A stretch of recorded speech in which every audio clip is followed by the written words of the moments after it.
భక్తి మార్గం, పోతురాజుల వీరంగం, శివసత్తుల కోలాహలం, తొట్టెల సంచారం, రంగమెక్కి చెప్పే భవిష్యత్తు వీక్షణం. మొత్తంగా బోనాల ఉత్సవ సందేశం సర్వజనుల సంక్షేమం. ఆషాఢ మాసం వచ్చిందంటే చాలు హైదరాబాద్ జంట నగరాలు అమ్మ తల్లి ఆరాధనతో సిగాలెత్తిపోతాయి.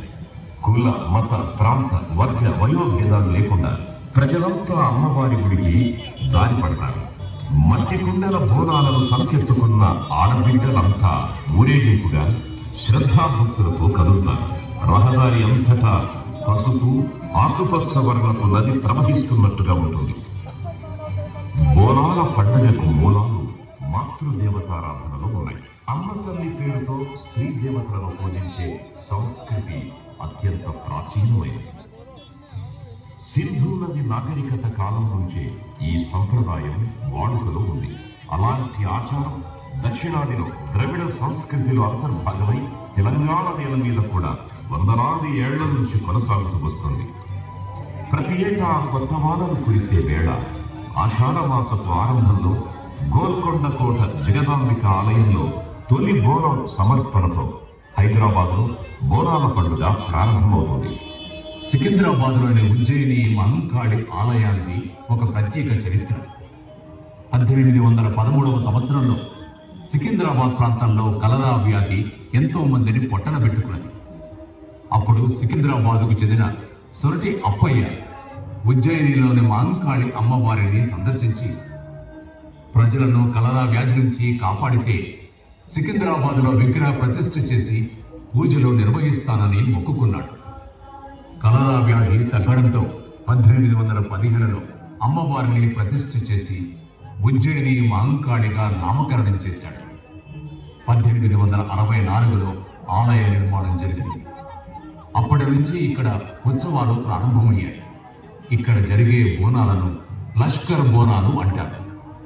తొట్టెల ఊరేగింపుకు తోడుగా పోతురాజుల విన్యాసాలు, వివిధ జానపద గ్రామీణ కళాకారుల ప్రదర్శనలతో అంగరంగ వైభవంగా ఉత్సవాలు మొదలవుతాయి. బోనం అంటే భోజనం. ఈ భోజనం అమ్మవారికి భక్తితో అర్పించే నైవేద్యం. కొత్త మట్టి కుండలు పసుపు, కుంకుమ బొట్లతో అందంగా అలంకరించి దాంట్లో అన్నమును వేసి ఆ కుండ చుట్టూ వేపకొమ్మలను, ఆకులను కట్టి దానిపైన మరో చిన్న కుండలు, ఆ పైన మట్టి ప్రమిదలో దీపం పెట్టి ఎంతో భక్తి శ్రద్ధలతో బోనం కుండను తయారు చేస్తారు. ఆడబిడ్డలందరూ కొత్త వస్త్రాలు ధరించి ఎంతో నిష్టగా వాటిని తలపైకెత్తుకొని సామూహికంగా కలిసి అమ్మవారి గుడికి ఊరేగింపుగా వచ్చి బోనాలను సమర్పిస్తారు. అమ్మవారి దగ్గర సాకపోసి పిల్లా పాపలను, కుటుంబ పెద్దలను అందరినీ సరళంగా చూడాలని అమ్మవారిని వేడుకుంటారు. మల్లమ్మ, మారెమ్మ, మైసమ్మ, నల్లపోచమ్మ, గండి మైసమ్మ, బద్ది పోచమ్మ, గోల్కొండ జగదాంబిక, లాల్ దర్వాజా, సింహవాహిని, ఉజ్జయిని మహంకాళి, బల్కంపేట ఎల్లమ్మ, పోచమ్మ, పేరేదైనా అమ్మవారు ఒక్కరే. ఆ అమ్మవారిని కొలిచే ప్రజల భక్తి ఒక్కటే. బోనాల పండుగలో భక్తి మాత్రమే కాదు, లోక కళ్యాణం కూడా ఉంది. ఆషాఢ మాసంలో విజృంభించే రోగకారక క్రిములు, సూక్ష్మజీవుల నుండి ప్రజలను రక్షించే ఆరోగ్య సూత్రాలు ఈ బోనాల పండుగలో ఇమిడి ఉన్నాయి. బోనాల పండుగలో విరివిగా వాడే పసుపు, వేపాకుల కొమ్మలలోని యాంటీబయాటిక్ లక్షణాల వల్ల ఈ కాలంలో వచ్చే వ్యాధులు నిరోధించబడతాయి. వీటితో చేసే వంటలు, ఆహారాలను తినడం వల్ల ప్రజల్లో రోగనిరోధక శక్తి పెరుగుతుంది.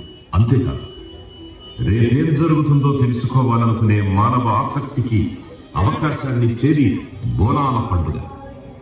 ఈ ఉత్సవంలో భాగంగానే నిప్పుతో కాల్చని పచ్చి మట్టి కొండపైకి ఎక్కిన జోగిని మాత ప్రజలందరికీ భవిష్యత్తు వాణిని వినిపిస్తుంది. రంగం ఎక్కి రేపటి గురించి అందరినీ జాగృతం చేస్తుంది.